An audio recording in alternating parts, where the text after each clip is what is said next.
Hello everybody and welcome to the first episode of the Rugged Reviews. Today we have got Days Gone. And let me start off first by just obviously pointing out the fact that this was a PS4 exclusive game, now moved over to the PC. And, well, we'll get into it a little bit more about that, but first of all, the gameplay itself is fun.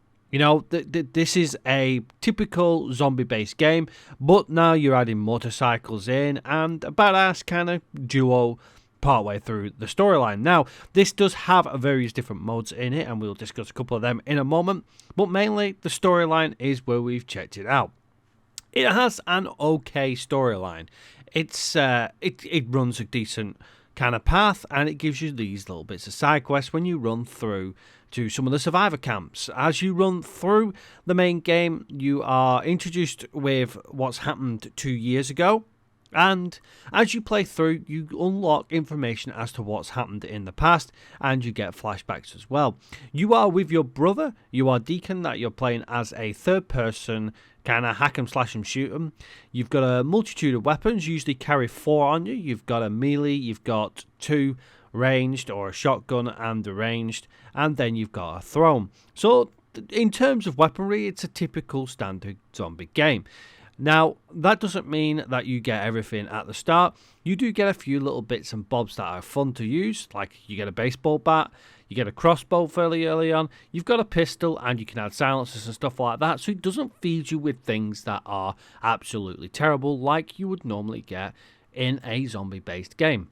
More often than not, you start off with scrapped weapons and you have to try and upgrade them until you've played most of the way through and finally get yourself an AK or something like that. This game doesn't tend to evolve around the weaponry side of things. There's a lot of different things around the map that you can get into, which is good to see. That being said, whilst we were playing it, we were struggling with things like FPS rates. It is obviously a console-based game converted through for the PC, and you do get your 60 FPS, but you do get some lag spikes. And I'm running a 1080 Ti, and I have a Ryzen 2700, and it still doesn't manage to run it perfectly. I have also checked this out on various other YouTubers and various other gamers as well, and the same goes for them. So it isn't optimized as well as it could be for the PC. However, it is still fun. It still runs very smoothly in terms of things like your combat and stuff like that. And the little glitches aren't too much of an issue. Now, that can be an issue if it does catch you off guard whilst you're running around or whilst you're flying around on your motorcycle. Yes, as I mentioned earlier on, you are on a motorcycle rather than in cars and stuff like that, which does appeal to me greatly. I'm a big fan of motorcycles, and having a zombie-based game where you are not in your typical car or you're not constantly on foot is definitely a good feel for the game. There are various other zombie games out there that do give you the option to travel around on vehicles and sometimes limits you to the walking side of things. Now, this doesn't necessarily limit you to what you have to do. Obviously, when you're walking around in camps, you have to walk around in camps, but there are some times where you actually drive into them and park up inside and then walk around. Whereas in other games, you're very limited to basically walking here, then you can drive here, then you have to walk here. This game allows you that flexibility to do what you feel is right, which is definitely a breath of fresh air. That also allows you to do things like riding around and getting zombies pulled in with the noise and stuff like that, and getting yourself a nice group of zombies to kill. The dynamic weather also has an impact on a motorcycle. As you would expect, a four-wheeled vehicle tends to have better grip on the ground. Now, you're not flying around everywhere sliding loads. You can do slides if you use like a handbrake turn, but the drivability is still there whilst you're riding around on your motorcycle, but the weather definitely has an impact, which is great to see. With a game that's based primarily from console converted onto PC, I didn't expect that going into this. However, when it started raining and I started sliding around on the dirt tracks, that was a good thing to see. The also link to the dynamic weather is the zombies, which is another great thing to see. Because obviously in a lot of zombie games you get specific zombies, One's a runner, one's a hard beast to try and kill, one's just armoured up to the teeth, one can fire weapons, etc, etc. In this game you get your standard zombies as you would expect. However, when the weather gets colder, when it gets darker, they tend to speed up. This has been used before in other games and certainly in films as well, but it is a rarity when it comes to games like this. This game definitely delivers in terms of things like that. Now let's talk a little bit more about the combat. There are two types of combat that I would say that is in this game. The first one is very unscripted. You go out, you shoot around, and you can kill stuff.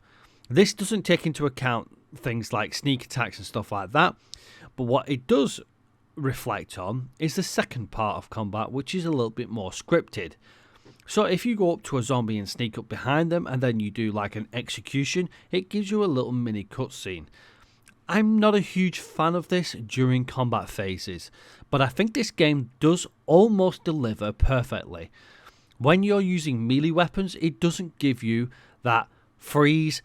Now we're going to do a little melee cutscene and then you can continue your combat. It allows you to freely fight with melee weapons, and then you can switch to your shotgun and start opening up with a shotgun. The way it handles it for the PC is that if you're not aiming, then you're using a melee weapon. If you aim in, then you start using whatever ranged weapon you've got in. This is a slight issue for me because I like to use weapons from the hip fire, where you're not aiming in, and unless I've missed it whilst I was playing it, there isn't that option for you because you start swinging with your weapon. Now maybe if you remove the melee weapon it will allow you to use your weapon, I'm not sure. However, you do have a backup weapon which is permanently with you, which is your knife. The knife kill it's pleasant. It's nice to see that you've got a weapon that you can always fall back onto, and it allows you to not worry too much that if you do break your melee weapons you've got something to fall back onto. However, I do feel that if I tried to shoot, it would just revert to stabbing with the knife.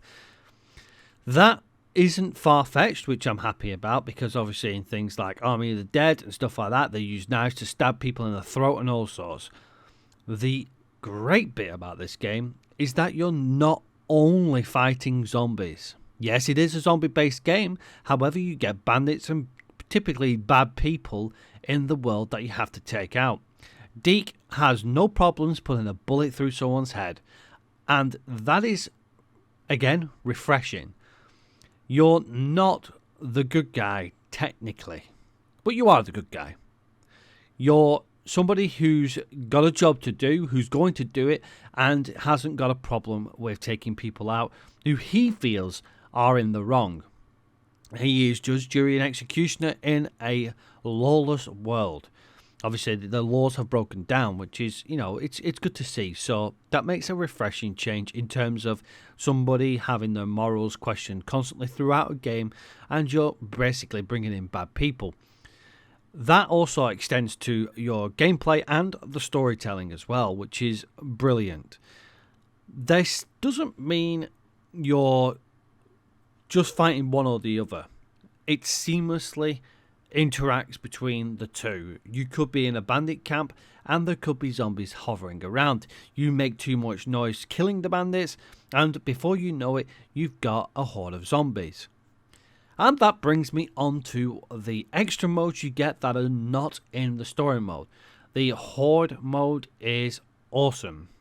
This is one of them games where it's got challenges. There are various different challenges and various different ways you can do things. The one we checked out was the Horde mode, and basically what you do is you try to survive for as long as possible. However, you can't just hide, you have to get kills because the kills count for points, and you also get extra time through them. By doing that, it allows you more time to get more kills in certain ways. The challenges are generally things that you need to do. You need to collect zombie ears, which is a little bit odd that you're collecting zombie ear trophies, but that's the currency that they use in the game. You got to get trap kills, you got to get kills with barrels. There are various different things you have to. You have to get survivors out of there as well. You use your motorcycle and stuff. You got to repair your motorcycle during one of them. There are lots of different challenges, and that's good to see. Sometimes when you get games like you have one or the other, You'll have your story mode, and then you'll have either a multiplayer mode or you'll have a Horde mode. Typically games like Gears of War has it where you've got one or the other. This takes this to a different extreme where you can basically do various different challenges and they change the dynamic of how you're playing it, or you go into your story mode. The mode that I didn't check out during the review is the multiplayer side of things, but I'm presuming that the multiplayer should be fairly decent considering that console relies strongly on a multiplayer aspect more often than not. There are great solo player games, definitely. However, I believe that this game would benefit from multiplayer as well, but during the story mode, I'm not too sure. Doing the hordes would be fun with multiple people, and I will definitely be checking that out later down the line. So who does this game actually relate to? If you're a fan of the third-person shooter style, then I think this game would definitely be for you. Because not only are you fighting zombies, you're also fighting bandits and bad guys as well. You've got a almost open-world feel to it. Obviously, it is kind of limited to which tracks you go and stuff like that. But with a mixture of ways to kill things and challenges and ways you're gathering, resources and information and stuff like that, this does appeal to a lot of different players. The great thing you find in this game is that you don't have to run around with a machine gun and kill everything. You can still kill everything with just a knife. There are various different ways you can do sneak attacks and stuff like that I've mentioned already, and I feel that it gives this game the opportunity to be any type of hack and slash 'em that you could really do with it. If you want to go around and try and challenge yourself to take out all the bandits without getting yourself killed or without taking any shots and stuff like that, I did attempt this during my little gameplay and I found it quite fun to do. I waited until the bandits weren't looking at each other and I was popping headshots off. Not only that, but you do get some sort of customization. We didn't get into it too much during the play that I did. However, there were certainly certain things that we could do. Things like putting suppressors on weapons, adding different bows, different traps and stuff like that. We certainly saw the two different types of traps during the Horde mode, which is great to see. So definitely it appeals to a lot of people. Would I recommend this game at all? Yes, I would. This game has everything that you want in a zombie killing game. It does have its problems, as I've mentioned, with performance. However, those performance issues don't stop you enjoying a game. They will be a little bit annoying for those who want to compete in time trials or want to have that seamless 4K experience. However, for those who just want to sit back and enjoy a zombie-based game, then this game is definitely for you. I'm going to leave it now for a little bit just to show you a bit of the clip of the Horde mode that I faced and a little bit of the gameplay as well, so you can have your own judgment on whether or not you feel this game is for you. So please take this moment to check it out and let me know in the comment section what you think of the game. We'll be back shortly.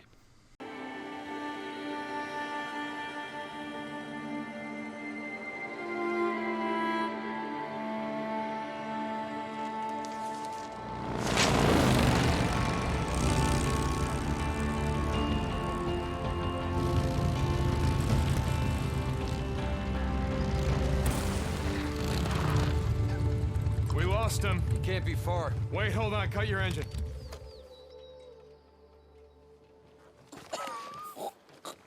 Shit, she's alive. Alvarez. Alvarez, hey. Alvarez, what happened here? I mean, who did this? Was it Rippers?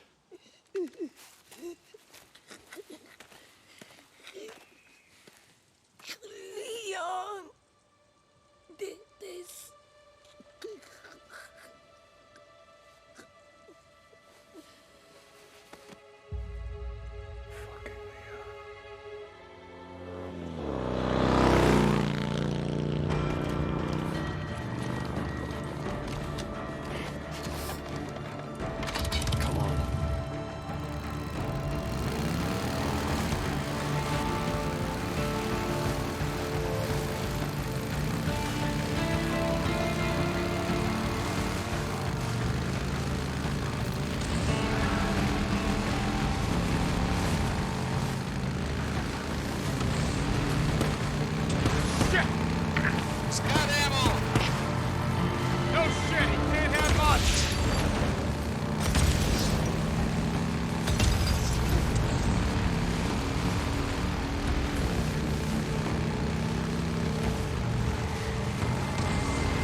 get their attention.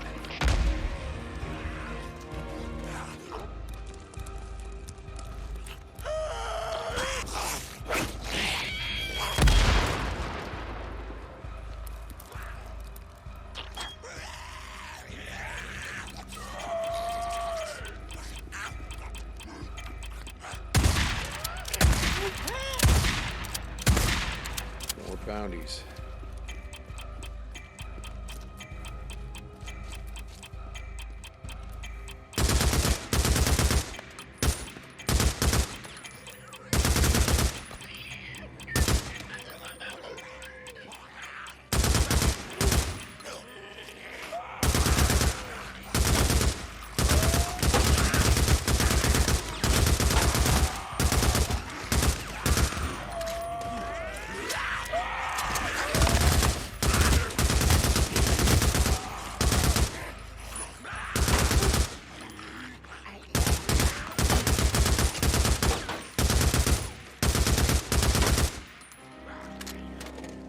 Okay.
So there you have it. There's some of the gameplay. Hopefully you've enjoyed it, and hopefully you've enjoyed this first review on the Rugged Review series. Let me know in the comment section if you'd like to leave your own opinion about the game, or whether you agree or disagree with me.